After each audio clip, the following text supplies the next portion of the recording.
Hello everyone. आप class 11th और 12th के स्टूडेंट्स जिन्होंने अभी अपने एग्ज़ाम कंप्लीट किए, क्लास 10th के बोर्ड्स फिनिश हुए, 11th के एग्ज़ाम हो गए, सभी लोग अपने आगे का जर्नी का स्टार्टिंग कर रहे हैं। कुछ लोग 11th से 12th का 2 साल का कोर्सेज ज्वाइन करने जा रहे हैं नीट और जेई के लिए, और कुछ बच्चे जो 11th में ऑलरेडी थे वो 12th के कोर्सेज ज्वाइन करने जा रहे हैं 1 ईयर के। तो मेरा नाम सुनील सिंह है, मैं श्री चैतन्य अकेडमी से हूँ। मैं कुछ ऐसी बातें बताना चाहता हूँ कि ये आप जो स्टार्ट कर रहे हो अपनी जर्नी, उसमें आपको जो किन किन बातों पे आपको जरूर से ध्यान देना चाहिए अपने प्रिपरेशन के दौरान, उन बातों को मैं आपके यहाँ पे कुछ एक सीरीज के माध्यम से ला रहे हैं।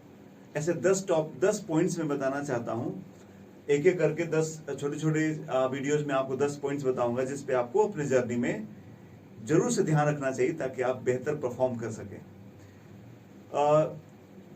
ये जो स्ट्रैटेजी जो मैं बताने जा रहा हूँ, हर एक बच्चे को, चाहे वो किसी भी लेवल की पढ़ाई करता है, नीट हो चाहे जेई हो या किसी भी कोचिंग पढ़ता है, कहीं भी कुछ काम करता है, उसको किन किन बातों पे ध्यान देना चाहिए।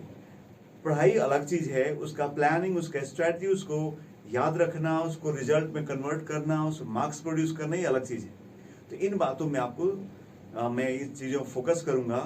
तो जो पहला स्ट्रैटेजी है इसमें दौरान वो मैं आपको अभी शेयर करता हूँ। पहला कि आप किसी न किसी बोर्ड से जुड़े हुए हैं, तो स्कूल के पढ़ाई और जेई नीट का पढ़ाई के साथ साथ बोर्ड्स का भी बैलेंस बहुत ज़रूरी होता है। ये कहते समय कुछ बच्चे ऐसा सोचते हैं कि नहीं नहीं, मेरा तो बोर्ड्स तैयार हो जाएगा, मुझे इतना जोर नहीं लगाना है, मुझे ज़्यादा अपने नीट और जेई पे ध्यान रखना है, बोर्ड्स तो मैं कर लूँगा।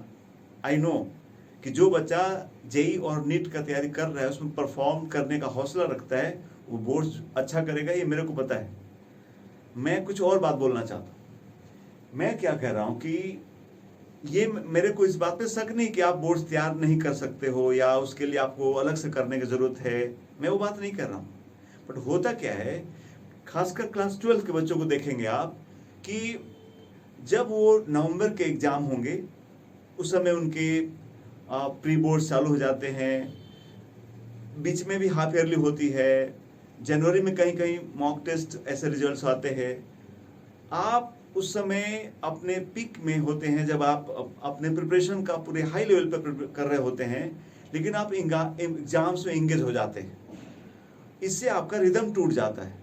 मैं वो बात करना चाहता हूँ। तो आपको उसके लिए शुरू से ही आपको बोर्ड्स का पढ़ाई के साथ साथ तैयारी करते रहना चाहिए।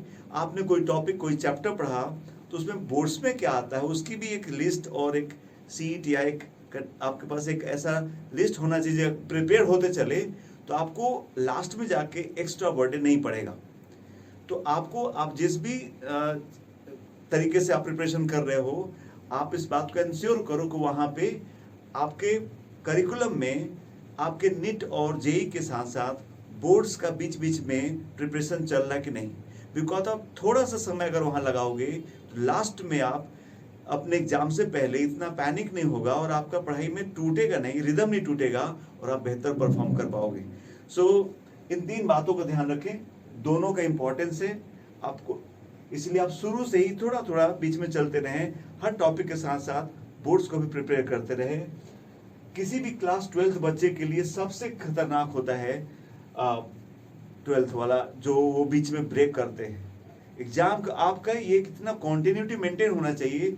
अच्छा, ये भी कोई बच्चा सोचेगा कि यार ठीक है, 1 हफ्ते का एग्जाम है, मैं ऐसा क्या हो जाएगा, मैं कॉन्टिन्यूटी बीच में ब्रेक करने की क्या बात है, मैं एग्जाम दे लूँगा फिर से कर लूँगा। यहाँ आप गलत हो।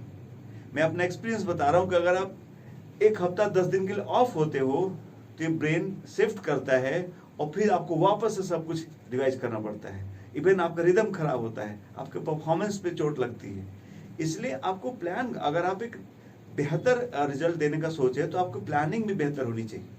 इसलिए टॉपिक वाइज आपके पास आपका सिस्टम, आपका सपोर्ट सिस्टम, जो कोई इंस्टीट्यूट है चाहे कुछ भी है, वो आपको जो फैकल्टी है आपके साथ ऐसा लगे रहे कि आपके करिकुलम में जेई नीट के साथ साथ उनके पास ऐसा मटेरियल हो, ऐसा लिस्ट हो जिसमें आप जाने की इस टॉपिक में बस ये इतना मेरे को अगर तैयार है तो मेरा बोर्ड्स तैयार है। ये आपका बहुत जरूरी है। इसलिए आप अपना जो भी मेंटोर है आपका, उसके साथ ये बात कीजिए कि सर मेरे करिकुलम में ये चीज़ है या नहीं, उसको इंश्योर कीजिए। पैरेलल चलाइए, बहुत इजीली आप कर सकते हो और आपको परफॉर्मेंस हमेशा स्मूथ रहेगा। Okay, so this is the main concern for boards exam. और होप करते हैं कि आप पहला ये कि आप ध्यान देंगे। ऐसे 10 टूल्स मैं बताऊंगा जहां पे आपको प्लान करना है। अब जहां भी पढ़ाई करते हो, शुरू से ही 10 का केयर करके चलोगे तो आप सेम मेहनत करके बेहतर परफॉर्म कर सकते हैं। ओके, सो मिलते हैं सेकेंड नंबर के पॉइंट पे नेक्स्ट वीडियो में। Thank you.